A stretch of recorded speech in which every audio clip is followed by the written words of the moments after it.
नमस्कार, मी दिनकर शिंदे. आपण पाहताय DS न्यूज. तुमचं मत माझं मत मध्ये आपलं स्वागत. मित्रांनो, महत्वाचा मुद्दा मी घेऊन आलोय आणि तो म्हणजे असा.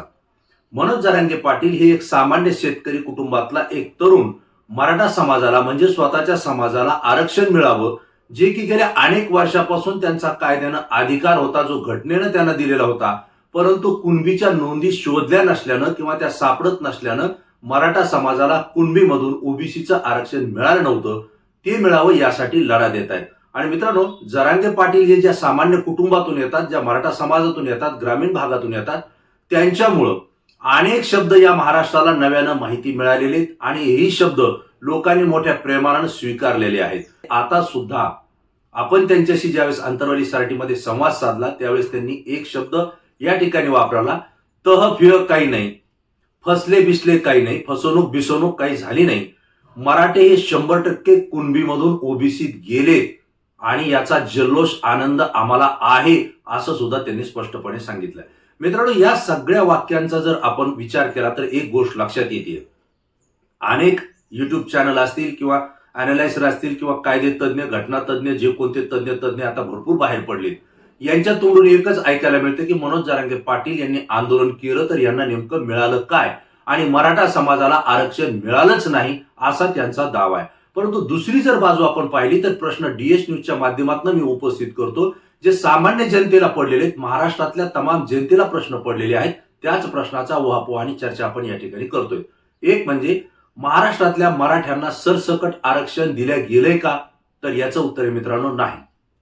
हे मराठ्यांना सरसकट आरक्षण दिलं गेलं नाही, हे सत्य आहे. परंतु ही दुसरी जर बाजू आपण पाहिली तर त्याचं उत्तर सुद्धा तुम्हाला मिळेल की मराठा समाजाच्या कुणबीमध्ये नोंदी सापडल्यात का? तर हो. किती लाख सापडल्या? तर 54 लाख सुरुवातीला सापडल्या होत्या. आता जवळपास 57 लाख कुणबीच्या नोंदी मराठा समाजाच्या सापडलेल्या आहेत. मग जर मराठा समाजाच्या कुणबीच्या नोंदी सापडल्या असतील तर तो मराठा समाज ओबीसी मध्ये गेलाय का? तर याचं उत्तर आहे 100% गेलाय.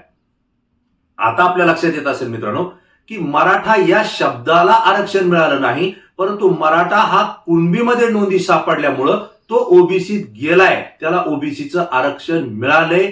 हा GR गव्हर्नमेंटनं म्हणजे शासनानं काढलेला आहे. आणि हे नव्यानं झालंय का? तर निश्चितपणे नाही. कारण घटनेमध्ये तरतूद आहे, कायद्यामध्ये तरतूद आहे की कुणबी जो कोणी असेल त्या कुणबीला ओबीसी मध्ये आरक्षण आहे. महाराष्ट्रातल्या पश्चिम महाराष्ट्र असेल, विदर्भ असेल, खानदेश असेल, जळगाव असेल आणि कोकणचा काही भाग असेल, या भागातले अनेक लोक हे सुरुवातीला कुणबीच्या यांच्या नोंदी सापडल्या, कारण ते इंग्रज काळामध्ये इंग्रजांच्या ताब्यात असलेल्या प्रदेशामधले ते लोक आहेत. म्हणून त्यांच्या कुणबीच्या नोंदी ज्या इंग्रजांनी व्यवस्थितपणे ठेवल्या गेलेल्या होत्या, रेकॉर्ड ठेवले गेलेले होते, त्यामुळे त्यांना लवकर कुणबीच्या नोंदी मिळाल्या आणि ते ओबीसी म्हणजे मराठाच आहेत पण कुणबीच्या नोंदी शोधल्या, सापडल्या आणि ते ओबीसी मध्ये गेले. ते ओबीसीच्या आरक्षणाचा फायदा आजपर्यंत घेतायत, देश स्वतंत्र झाल्यापासून, महाराष्ट्र संयुक्त झाल्यापासून. आता राहिला प्रश्न मराठवाड्याचा. मराठवाडा हा निजामाच्या ताब्यात होता आणि निजामाच्या काळात सुद्धा मराठा समाजाच्या नोंदी व्यवस्थित ठेवलेल्या आहेत. आपण भूमी अभिलेखमध्ये 33 आणि 34 नंबरच्या ज्या काही कागदपत्रे आहेत, नोटीस आहेत, त्या आपण पाहिल्या होत्या. ती दस्तावेज आहेत. त्या दस्तावेजामध्ये निजामानं सुद्धा मराठा समाजाच्या नोंदी अत्यंत व्यवस्थित ठेवलेल्या आहेत, ज्यामध्ये मराठा समाजाचा कुणबी असाच उल्लेख आहे. आणि मराठा समाजासोबत ज्या काही वेगवेगळ्या जातीचे लोक आहेत जे शेती करत होते त्यांना सुद्धा कुणबी असाच उल्लेख निजामाच्या दस्तावेजामध्ये आहे. मग मराठवाड्यातल्या या लोकांच्या कुणबीच्या नोंदी होत्या, परंतु राज्य सरकारमध्ये किंवा महाराष्ट्रामध्ये मराठवाडा हा उशिरानं समाविष्ट झाला आणि उशिरानं समाविष्ट झाल्यामुळे या संयुक्त महाराष्ट्रामध्ये मराठवाड्यातल्या या मराठा समाजाच्या कुणबीच्या नोंदींची दखल घेतली गेली नाही आणि म्हणून तो मराठाच राहिला. आणि मराठा समाजाला कुठलंही आरक्षण नाही, कारण तो खुल्या प्रवर्गात येतो. त्यामुळं मराठवाड्यातला मराठा हा खुल्या प्रवर्गात झाला, ओपन मध्ये आला. त्यासोबत महाराष्ट्रामध्ये ज्यांच्या कुणबीच्या नोंदी सापडल्या नाहीत ते मराठे सुद्धा ओपन मध्येच राहिले, त्यांनाही ओबीसीचं आरक्षण मिळालं नाही. आता मित्रांनो, या ज्या नोंदी शोधल्या गेल्या नाही किंवा सापडल्या गेल्या नाही किंवा जाणीवपूर्वक दाबून ठेवल्या, हा 70 वर्षापासूनचा इतिहास आपण पाहतोय. परंतु जरांगे पाटलांनी जे आंदोलन केलं, या आंदोलना मूळ गाभाच असा होता, मूळ विषयच असा होता की मराठा समाज हा कुणबीमध्ये आहे. कारण मराठवाड्याच्या गॅझेटमध्ये मराठवाड्यात कोणीही मराठा नाही, ते कुणबीच आहेत. हैदराबाद संस्थांचं जे गॅझेट आहे त्याच्यामध्ये सुद्धा मराठा आणि कुणबी हे एकच आहेत. आणि आतापर्यंत ज्या नोंदी आपण पाहतो, महाराष्ट्रातले वेगवेगळे गॅझेट पाहतो, त्यामध्ये एक लक्षात येतं की कुणबी मराठा आणि मराठा कुणबी हे सगळे एकाच पद्धतीच्या जाती आहेत, म्हणजेच हे कुणबी आहेत, म्हणजेच मराठा आणि कुणबी एकच आहेत. अशा पद्धतीच्या नोंदी जवळजवळ ह्या जुळतायत, मिळतायत. आणि मित्रांनो, जर मराठा आणि कुणबी जर एकत्र असतील किंवा एकच असतील तर कुणबींना ओबीसीचं आरक्षण आहे. हे घटना तज्ज्ञ किंवा हे जे विश्लेषक, हे जे कोणी अनालायझर आहेत, हे सांगत नाहीत. कारण कुणबी हा ओबीसी मध्ये आहे आणि मराठा हा कुणबी आहे, परंतु त्यांच्या नोंदी शोधल्या जात नव्हत्या किंवा त्या सापडल्या जात नव्हत्या किंवा त्या दाबून ठेवल्या गेल्या होत्या. ज्या जरांगे पाटलांच्या कोट्यवधी मराठा समाजाने मुंबईपर्यंत जी धडक मारली, जे आंदोलन केलं, त्यानंतर सरकारचं नाक दाबलं गेलं आणि सरकारनं या नोंदी शोधायला सुरुवात केली. मित्रांनो, आज जवळपास 57 लाख मराठा समाजाच्या कुणबीत नोंदी सापडल्यात आणि ह्या आजोबा पंजोबांच्या सापडलेल्या आहेत. आणि आजोबा पंजोबांच्या सापडल्यामुळं मनोज जरांगे पाटलांनी जे सांगितलं किंवा घटनेनं दिलं किंवा सगळ्या जातीसाठी जे लागू आहे की आजोबा पंजोबाच्या जर सापडल्या असतील तर वंशवळीप्रमाणे त्यांच्या कुटुंबातले, मग चुलते असतील, पुतणे असतील, मुलं असतील किंवा त्यांच्या मुली सुद्धा असतील, या सगळ्यांना वंशावळी जर जुळल्या, जर त्यांचं खासरापत्र काढलं तर या सगळ्यांना ते प्रमाणपत्र लागू होतं. आता 57 लाख लोकांच्या कुणबीच्या जुन्या नोंदी सापडल्या. आता त्या जर सापडल्या असतील तर त्यांच्या पुढच्या पिढीला आपोआपच कुणबीच्या नोंदीमध्ये प्रमाणपत्र मिळेल. आणि जर कुणबीच्या प्रमाणपत्राच्या नोंदी जर त्यांना मिळाल्या तर मित्रांनो, हा वर्ग कशामध्ये गेला? कुणबी हा ओबीसीत गेला. आणि मग मराठ्यांच्या जर कुणबीच्या नोंदी सापडल्या किंवा सापडतायत किंवा ज्या शोधल्यानंतर आणखी सापडणार आहेत किंवा वंशावळीप्रमाणे त्या सापडणार आहेत, तर मग हे सगळे मराठी कशात गेले? कुणबीत. आणि कुणबी कशामध्ये येतो? ओबीसी मध्ये. म्हणजेच याचा अर्थ मनोज जरांगे पाटील जे सांगतायत की फसवणूक बिसवणूक काही नाही, तह काही नाही, मराठे हे 100% कुणबीच्या माध्यमातून ओबीसीत गेलेत आणि अगदी हेच सत्य आहे. आता राहिला प्रश्न, काही मराठा समाजाच्या नोंदी कुणबीत सापडलेल्या नाहीत आणि म्हणून जो मनोज जरांगे पाटलांनी घाट घातलाय सगळे सोयरेचा, किंवा ज्यांच्या नोंदी सापडल्या नाहीत, आता ते आहेत त्या गावात, समजा एखाद्या गाव आहे आणि त्या गावामध्ये एका आडनावाची माणसं आहेत, सगळी एकाच आडनावाची माणसं आहेत आणि त्याच्या एका आडनावाला कुणबीचं प्रमाणपत्र सापडलंय. याचा अर्थ काय की ते गाव जर एका आडनावाचं आहे, एका जातीचं आहे आणि त्याची कुणबी नोंद सापडली, याचा अर्थ त्या गावामध्ये ते पूर्ण कुणबी आहेत आणि ते शपथपत्रानुसार त्यांनी ठरवायचं, शपथपत्र द्यायचे लिहून आणि त्याला पुन्हा गृह खात्याने तपासणी करायची आहे. मित्रांनो, हे काय फक्त मराठा समाजासाठी होतंय का? नाही. सगळ्या जातींना जे जे आरक्षण दिल्या गेलं त्या सगळ्यांना हा नियम लागू आहे. तो फक्त मराठा कुणबीला लागू नव्हता, महाराष्ट्रातल्या, मराठवाड्यातल्या, तो इथं लागू होतोय. आणि तो जर लागू झाला तर त्यांना सगळे सोयरे या पद्धतीनं पितृसत्ताक पद्धतीनं जरी केलं, जे की इतर जातीला आहे, तरी सुद्धा मराठा हा कुणबीमध्ये येतोय आणि त्यांच्या वंशावळीप्रमाणे त्यांना ओबीसीचं आरक्षण मिळतंय. मित्रांनो, एवढं सगळं सरळ मार्गाने असताना काही विश्लेषक जाणीवपूर्वक मराठ्यांना काही मिळालं नाही, आरक्षणाला काही मिळालं नाही, आंदोलनाचं काही फलित झालं नाही असं सांगून समाजामध्ये संभ्रम निर्माण करण्याचा प्रयत्न करतायत. आणि त्यासोबत मनोज जरांगे पाटील यांचं आंदोलन आणि त्यांना उपस्थित राहिले कोट्यवधी मराठा यांचं आंदोलन बदनाम करण्याचा सुद्धा प्रयत्न आणि षडयंत्र या ठिकाणी महाराष्ट्रामध्ये होतंय. मित्रांनो, मी सातत्यानं आपल्याला सांगतोय, जरांगे पाटलांनी अनेक खोट्या उपटिल्या.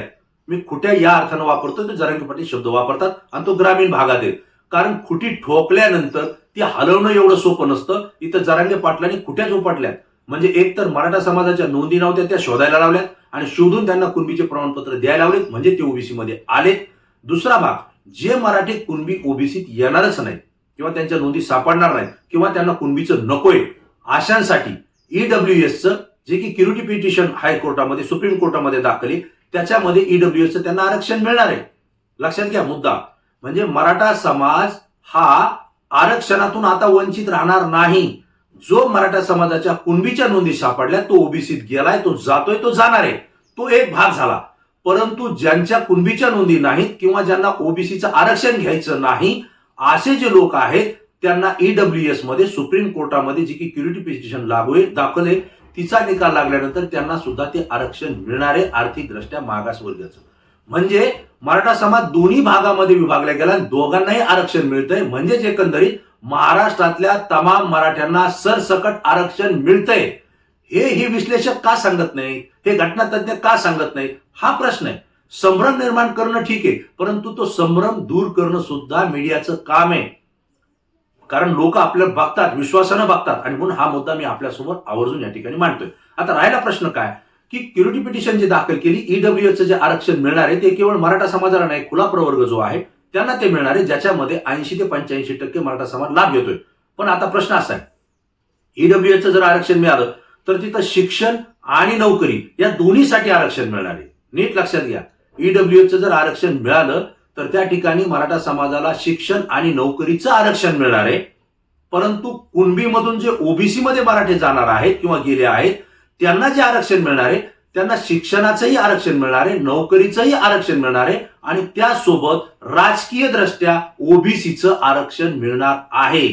आणि मुख्य दुखणं राजकीय मंडळींचं हेच आहे की मराठा समाजाला शैक्षणिक आणि नोकरीचं आरक्षण द्या, आमचं काही हरकत नाही, पण त्यांना जे निवडणुकीसाठी राजकीय दृष्ट्या जे आरक्षण मिळतंय ते ओबीसी नेत्यांसाठी धोक्याची घंटा आहे. कारण त्यांनी ओबीसी समाजावर आजपर्यंत राजकारण केलं, अनेक पक्षाला आपल्या दावणीला बांधलं, आपल्या शब्दांचा प्रभाव टाकून, दबाव टाकून पदं मिळवली. आता मात्र मोठ्या संख्येनं असलेला हा मराठा समाज कुणबीच्या नोंदी सापडून ओबीसी मध्ये आलाय, आणि आता मात्र ओबीसीचं नेतृत्व किंवा ओबीसीच्या जागेवर तो निवडणुकीला उभा राहील. आणि जर तसं झालं तर जिल्हा परिषद असतील, पंचायत समिती असेल, ग्रामपंचायत असेल, नगर परिषद असतील, स्थानिक स्वराज्य संस्थेच्या जेवढ्या निवडणुका आहेत त्यामध्ये ओबीसी उमेदवारामध्ये आता मराठा कुणबी हे ओबीसी म्हणून निवडणूक लढवतील. आणि अशा वेळेला या ओबीसी नेत्यांना, जे कोणी असतील, मी आता कोणाचं नाव घेत नाही, आपण समजून घ्या, त्यांना धक्का पोहोचतोय, आणि त्यांना धक्का पोहोचतोय म्हणून त्यांची गडबडी झालेली आहे. आणि मराठा समाजाला काहीच मिळालं नाही, या आंदोलनाचं काही फलित मिळालं नाही असं जे सांगतायत ते दोन वाक्य वापरतायत. एक म्हणजे या आंदोलनात काही मिळालं नाही, आणि दुसरं म्हणतायत की मराठा समाजाला मागच्या दारातून एंट्री दिली, ओबीसीला धक्का पोहोचला. मग एक तर तुम्ही ओबीसीला धक्का पोहोचला असं ज्या अर्थी म्हणतायत त्या अर्थी मराठा समाजाच्या आंदोलनाचं फलित झालंय, त्यांना ते आरक्षण मिळाले. आणि जर तुम्ही म्हणता की आरक्षण लढ्यात काहीच मिळालं नाही तर मग ओबीसीला धक्का कसा पोहोचला? म्हणजे अजूनही हे गडबडलेले आहेत ही नेते मंडळी. यांना समजणं आता कुठल्या पद्धतीने आपण पुढे जाऊ. पंकजाताई मुंडे यांनी मात्र स्पष्टपणे सांगितलं की मराठा समाज यांच्या कुणबीच्या नोंदी सापडल्यात, कायद्यानं त्यांना ओबीसी मध्ये आरक्षण आहे, सुरक्षा आहे, ते ओबीसीत आले, त्यामुळे त्यांचं स्वागतच करावं लागेल. इथं ओबीसीला धक्का पोहोचलाय, नाही पोहोचला असं म्हणता येणार नाही. परंतु जरांगे पाटलांनी आता 1 मराठा लाख मराठा म्हणण्याऐवजी 1 कुणबी लाख कुणबी असं म्हणावं आणि आनंदाने सोबत यावं. याचा अर्थ काय की मराठा समाज हा कुणबीमध्ये गेलाय हे त्यांनी मान्य केलेलं आहे. आणि प्रकाशराव आंबेडकर यांनी सुद्धा स्पष्टपणे सांगितलं की एकनाथराव शिंदे यांनी धाडसी भूमिका घेतली आणि ज्या नोंदी सापडत नव्हत्या त्या शोधून काढल्या आणि मराठा समाजाला कुणबीचा लाभ त्या ठिकाणी दिलेला आहे. मित्रांनो, अनेक कायदेतज्ञांशी आपण सल्ला मसलत केली, त्यांच्याही विचारांमध्ये घेण्यात त्यांनी स्पष्टपणे सांगितलं सरसकट मराठ्यांना आरक्षण नाही ते देता येणार नाही, हे मान्य आहे, हे मी मान्य करतो. पण सरसकट मराठ्यांना आरक्षण मिळाले, एक म्हणजे ओबीसी कुणबीतून नोंदी सापडल्यामुळे ओबीसीतून मिळाले, आणि ज्यांना कुणबीच्या नोंदी सापडल्या नाही त्यांना क्युरिटी पिटिशन सुप्रीम कोर्टातून ईडब्ल्यूएसचं आरक्षण हे त्या ठिकाणी मिळतंय. म्हणजे दोन्ही गटाच्या मराठ्यांना आरक्षण मिळतंय, हे आंदोलनाचं फलित आहे. आणि यालाच म्हणतात सरसकट मराठ्यांना ओबीसीचं किंवा आरक्षण मिळालं. आता राहिला प्रश्न ओबीसीचा आहे किंवा नाही. काही लोकांना कुणबीचं नकोय, ओबीसीचं नकोय, त्यांना शिक्षण आणि नोकरीचं पाहिजे, ते जातील. नारायणराव राणेजी बोलतायत की मला हे मान्य नाही. का मान्य नाही? जर मराठा समाजावर मराठवाड्यातला अन्याय झाला असेल आणि महाराष्ट्रातल्या अनेक मराठा समाजाच्या कुणबीच्या नोंदी असून जर त्यांना प्रमाणपत्र दिले नसतील आणि ते जर आता त्यांना मिळत असेल तर नारायण राणे साहेब तुम्हाला का मान्य नाही, हा प्रश्न आमच्या समोर आहे. छगन भुजबळ साहेब तुम्हाला का मान्य नाही? एकीकडे भुजबळ साहेब म्हणतात की ज्यांच्या नोंदी आहेत त्यांना द्यायला काही हरकत नाही, आमचं काही म्हणणं नाही. पण 57 लाख नोंदी सापडल्यात म्हणजे काय? ज्या होत्या त्याच सापडल्यात आणि सरकारनं शोधल्यात, सरकारमध्ये तुम्ही स्वतः आहात.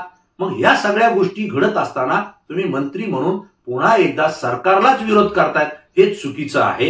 हे बिलकुल पटत नाही आणि जनतेला सुद्धा पटत नाही. हा एक विषय आपण समजून घेतला पाहिजे.